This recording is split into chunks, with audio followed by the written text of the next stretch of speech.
Kapamilya at online viewers, as we've promised before, kakantahan muli tayo ng kauna-unahang grand winner ng The Voice of Libon from Villa Petrona, Libon, Albay. Yan po ay walang iba kundi si Miss Merime Rosario.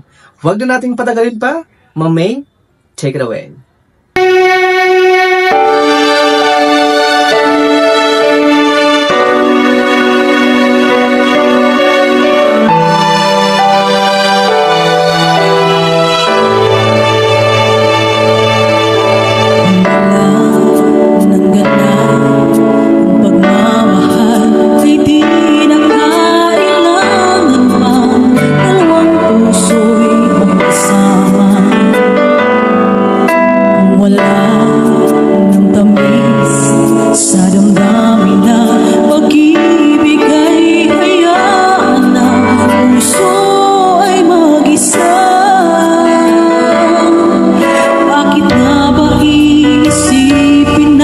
Sasabihin ng iba, gayong hindi siya ang nagdurusa. May bukas pang naghihintay sa pag-ibig na kapwa kay lamig. Kapag wala na ang lamig na dati nag-aalab sa init, kapag ang puso ay napagod at wala na ang hindi ba't mabuting magkawalay? Puso sa iba'y dapat ialay, pagkat wala nang pag-ibig na naghihintay.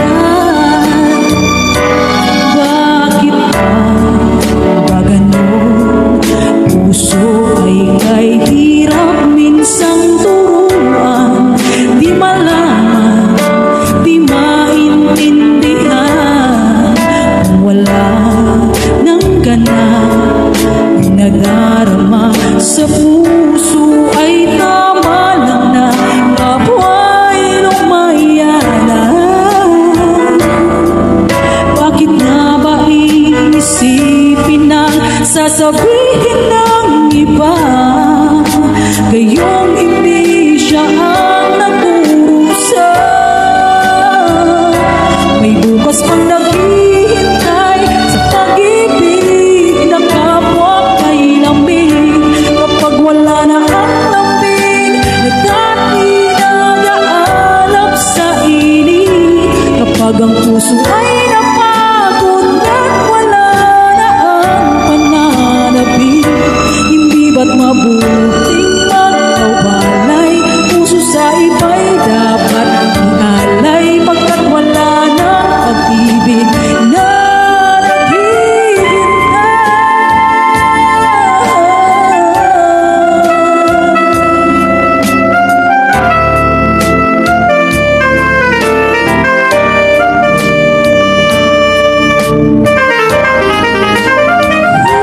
may bukas pang naghihintay sa pag-ibig na kapwa kay lamig. Kapag wala na ang lamig na dati nag-aalab sa init, kapag ang puso ay napagod at wala na ang pananabik, hindi ba't mabuting magkawalay? Puso sa iba'y dapat ialay, pagkat wala nang pag-ibig na naghihintay.